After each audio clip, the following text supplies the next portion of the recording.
আসসালামু আলাইকুম সুপ্রশিক্ষার্থী, ষান্মাসিক সামষ্টিক মূল্যায়ন 2024, বিষয় গণিত ক্লাস 7, তারিখ 15/7/2024। ওকে, তো আমরা এখানে এই পর্বে গসাগু লসাগু অধ্যায় থেকে আমরা এখানে 2-3টা কোশ্চেন দিয়েছি, এখানে খুব ইম্পর্টেন্ট কোশ্চেন এবং এরকম টাইপের কোশ্চেন কিন্তু খুব আসার মতো।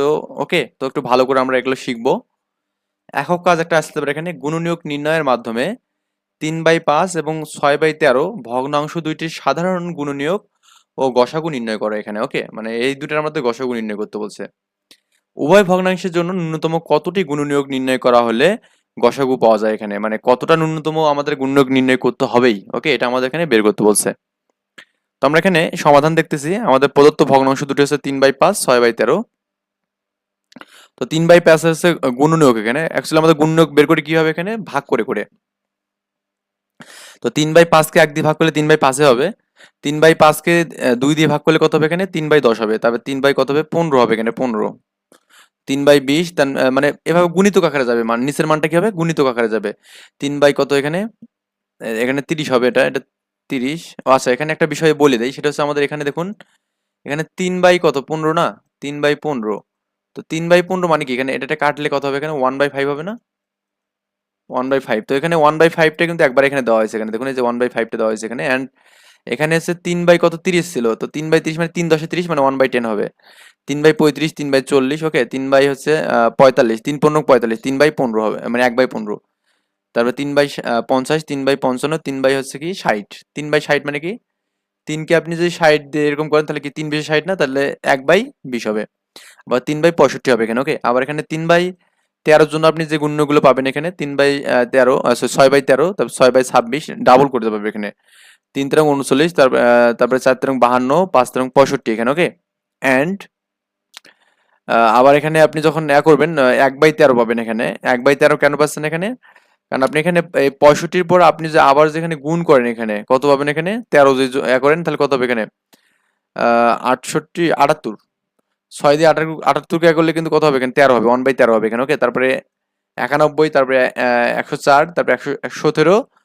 117-এর পর আমি যে আবার গুণ করি কত হবে এখানে 100 কত হবে এখানে 30 হবে এখানে। 130-কে আপনি যে 6 দিয়ে ভাগ করেন দেখবেন যে এখানে এটাকে 3 দিয়ে যাচ্ছে, এটাকে কি 65, মানে 2 দিয়ে ভাগ করা যাচ্ছে এখানে উপরে নিচে এখানে।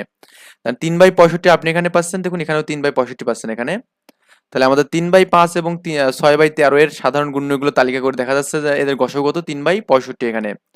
এখন সর্বনিম্ন কতটা লাগবে এখানে দেখুন, তার মানে এখানে 3/65 পাবেন, তারপর এখানে 3/130 পাবেন, মানে এখন এর গুণ ডাবল করে যাবে। তারপর এখানে এই 65-কে 3 গুণ করলে 195 হবে, আবার 4 গুণ করলে 260 হবে এখানে। ওকে, এখন আমাদের দেখুন এর জন্য কতগুলো করা লাগছে, 1টা 2টা 3টা 4টা 5টা 6টা 7টা 8টা 9টা 10টা 11টা 12টা 13টা। আর এর জন্য কটা এখানে 1টা 2টা 3টা 4টা 5টা 6টা 7টা 8টা 9টা 10টা, মানে একটার জন্য 13টা এবং একটার জন্য 10টা এখানে বলে দিচ্ছে এখানে। 3/5-এর জন্য 13তম এবং কি আমাদের 6/13-র জন্য কি এখানে 10তম গুণনীয়ক। তার মানে আমাদের ন্যূনতম আমাদের কি 13টা গুণনীয়ক বের করতে হবে, তখনই আমরা গসাগুটা পাবো এখানে। ওকে, এই বিষয়টাই বলছে এখানে।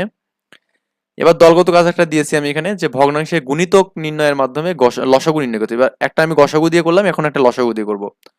তো আমাদের এখানে 1/3 এবং 1/5 নিয়ে একটা আছে, 1/5 এবং 1/6 নিয়ে একটা আছে। তো আমি এখানে প্রথমত 1 নাম্বারটা করি। 1/3-এর জন্য আমাদের যে মানগুলো হবে গুণিতক কিন্তু এখানে, মানে নামটা আর কি এখানে। তো 1/3-কে প্রথমে 1 দিয়ে গুণ করবেন, 1/3 হবে। তো 2 দিয়ে গুণ করলে কি 2/3 হবে। তারপর 3/3, 3/3 মানে কি এটা কাটলে কত হবে এখানে 1 হবে না এখানে।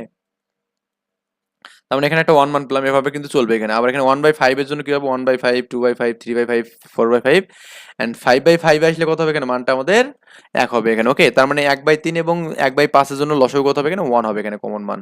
আচ্ছা, ঠিক সিমিলার ভাবে 1/5 এবং 1/6 এর জন্য দেখবেন, এটা প্রথমে 1 দিয়ে গুণ করবেন, 2 দিয়ে 3 দিয়ে 4 দিয়ে 5 দিয়ে করলে 1 পাবেন এখানে। আবার এখানে যখন এই মানটাকে 1/6-কে আপনি করবেন এখানে 1/6 2/6 হবে, 2/6 2/6 মানে কি এটা কাটলে তো কাটা যাবে না, এটাকে একবার যাবে, এটা কি 3 মানে 1/3 হবে এখানে। তারপর এখানে কি 3/6 হবে, তো 3/6 মানে কি এখানে 1/2 লেখা যাবে। তারপর এখানে কি 4/6, 4/6 মানে কি 2 2 দুগুণে 4, 3 দুগুণে 6, 5/6 এবং 6/6। তো আমাদের এখানে কি পাচ্ছে এখানে 1 পাচ্ছে এখানে। ওকে, তার মানে আমাদের 1/5 এবং 1/6 এর মধ্যে কিন্তু সাধারণ যে মানটা এখানে সেটা হচ্ছে 1 কিন্তু এখানে, ওকে। তো এইভাবে আমরা লসাগু এবং গসাগুর বিষয়গুলো শিখবো এখানে। আমরা এখানে মেইন প্রশ্নপত্র পাবো ইনশাল্লাহ, আমরা পরীক্ষার আগা দিন রাতে পাবো এখানে। তো এই পর্যন্ত আমরা একটু ধৈর্য ধরে থাকবো এখানে এবং আমরা এগুলো একটু কি করবো, প্র্যাকটিস করবো এখানে, ওকে। এবং বাসায় আমরা বাসা বাড়িতে আমাদের যে বইয়ের যে অধ্যায় ভিত্তিক যে ওই একক কাজগুলো আছে, দলগত কাজগুলো আছে, এই কাজগুলো আমরা বেশি বেশি ভাবে প্র্যাকটিস করবো, যাতে করে পরীক্ষায় আসার সাথে যেন শার্ট করে পাওয়া যায় এখানে, ওকে।